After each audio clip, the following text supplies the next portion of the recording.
Okay, this is cave 104. Never been to this cave before. It's not even on my map. I found it by chance. Anyway, long story short, looks big enough for me to get in. Oh wow, there's some ice ahead. Hold on, let me sit down and look around. So I've never been here before. What's funny, when I got here, I thought I heard a really loud noise coming from inside the cave, like there was an animal in here. It was actually, I put my water bottle on the ground and it shifting on the rocks is what I heard. That was kind of cool. Okay, here we go. Notice there's a little bit of ice ahead. Now I'm not gonna do any hardcore belly crawls, but you know, hands and knees crawls, so I guess I can handle this. So, wow. As you can see, there's ice in here. Even though it's like 70 degrees outside, I've only crawled in like 20 feet. Yeah, it's cold in here. That ice is melting, but not very fast.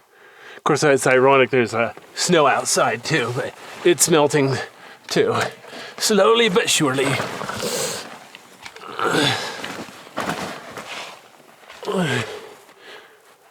Wow. Holy cow, this cave splits out two ways. Okay, let me go forward here. Wow. Yeah, it looks like the ceiling's gonna get lower. Looks like I could go left, but the ceiling comes down, or I could go right. It looks like the ceiling comes down, but it's still big enough for me to get through. So I'm gonna go ahead and go right here. It'd be funny if I got lost. All right, here we go.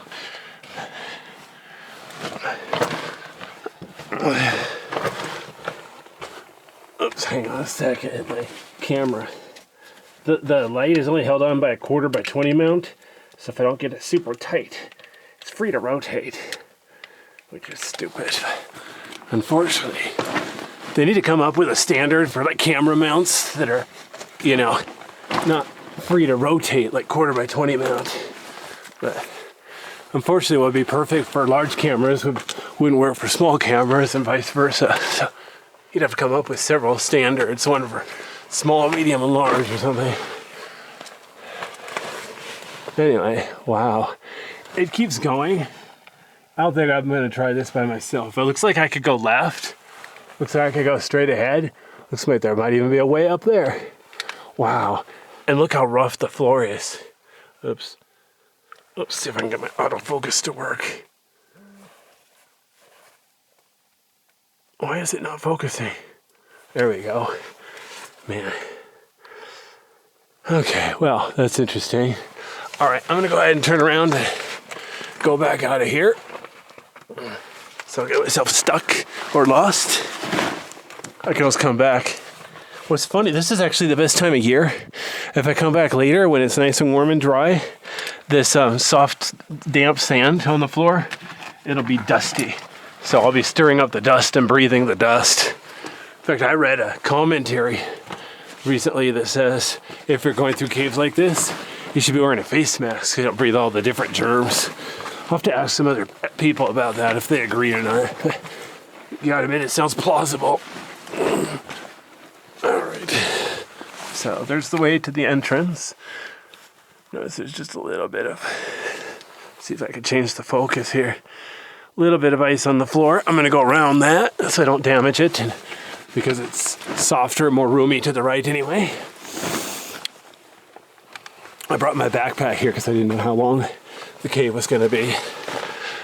Most of the caves around here are pretty short, but still, I could be the first one to find one that's 10 miles long.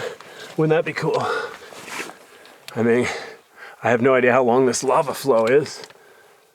You don't see an end to the lava flow, do you? All right, anyway. Let's see if I can get out of here.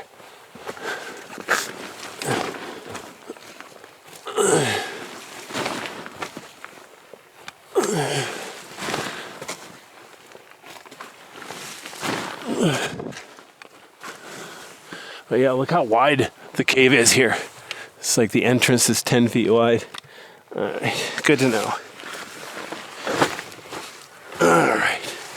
So what cave did I say this was? Forgot the name. 104. All right. Here we go. There's cave 104.